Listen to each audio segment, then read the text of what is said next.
Yeah, I've been wanting to, for several years now, I've been wanting a work from home job so I can do a little traveling.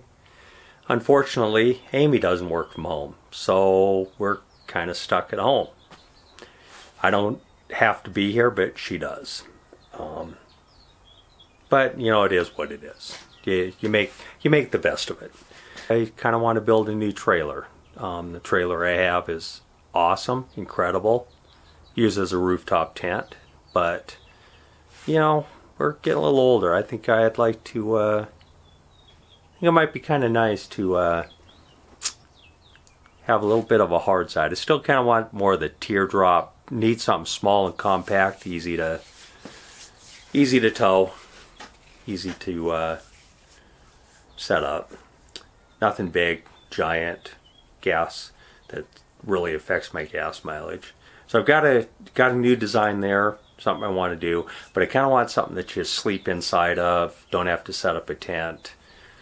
A little easier to get in and out of, easier for the dogs to get in and out of. Yeah, so the first thing, or one of the first things, I got to get this mess in here cleaned up. It's horrible.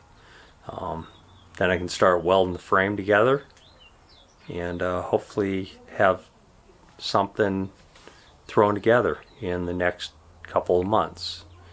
Bring you along for the adventure. All right, here we are, a week later. Still don't have my garage clean. I really got to stop slacking. I was actually pretty busy this week, so I'm going to get out and work on the garage more. But first, coffee.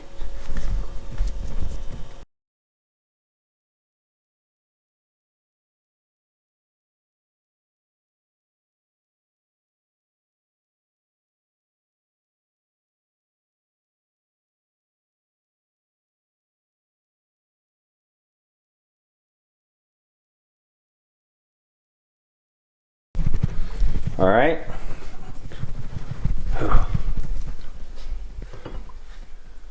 So that made my cup of coffee.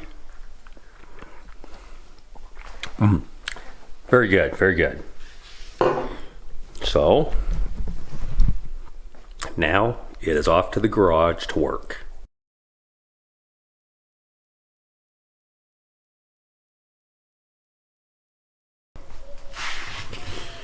All right. Finally got the garage clean. Yeah,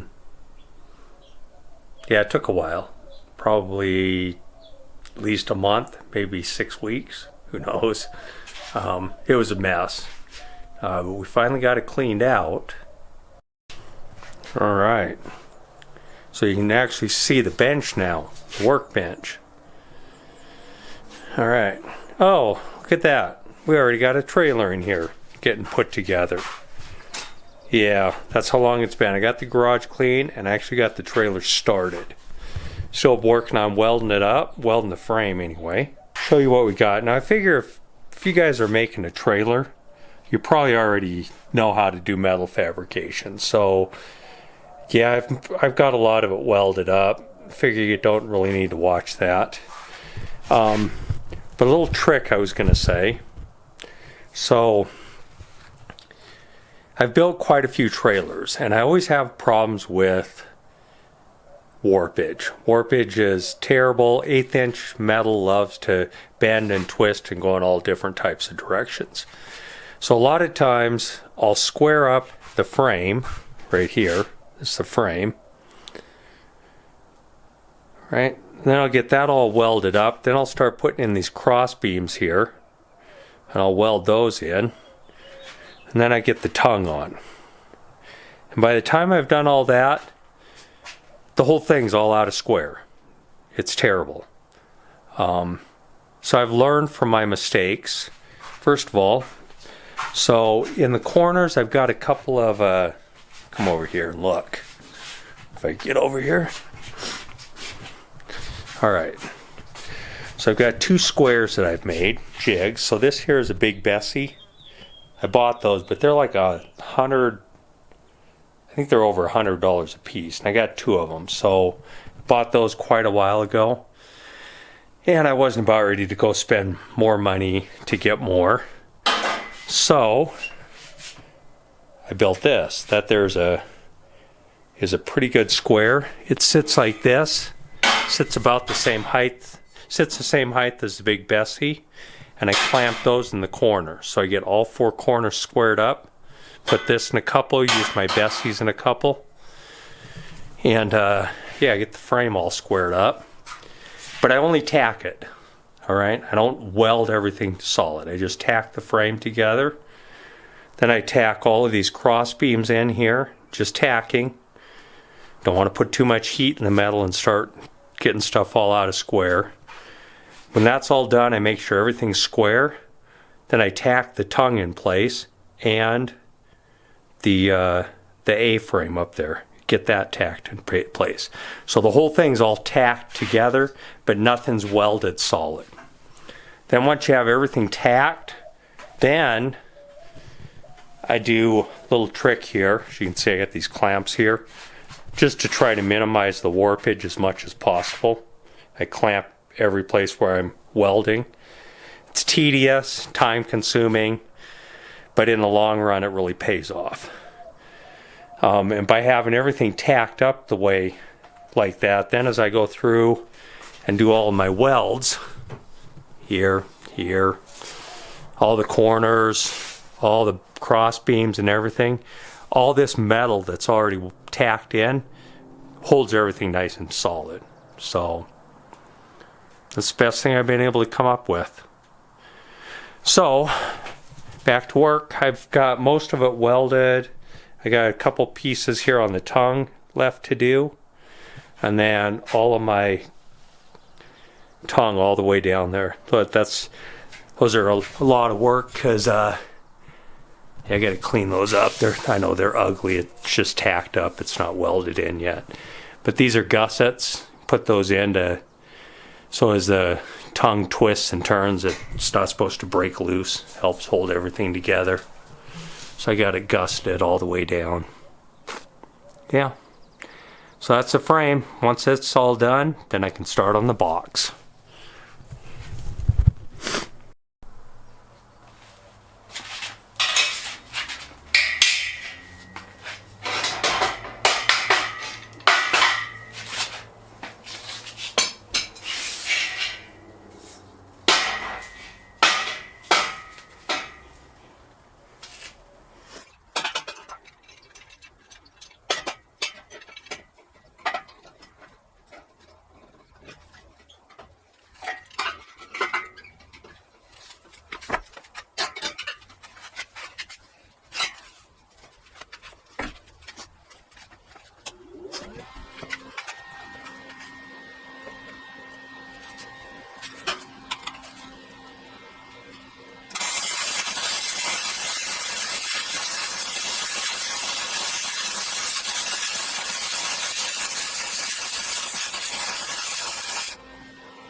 Alright, so while that's cooling, I thought I'd just talk a little bit about the design of the frame itself. You know, you don't want to just buy a bunch of metal and start slapping stuff together.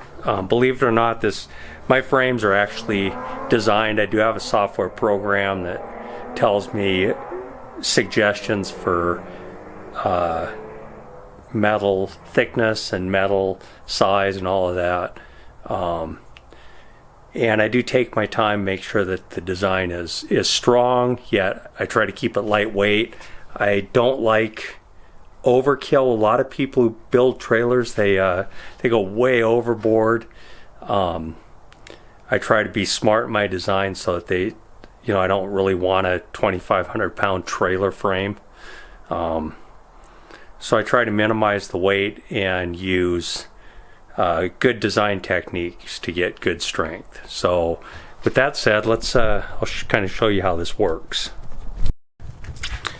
Alright, so to begin with, what I've got here is just a regular ladder frame design construction. It's made out of 2-inch square tubing, 1/8-inch thick wall thickness. It's a good strong good and strong for the frame.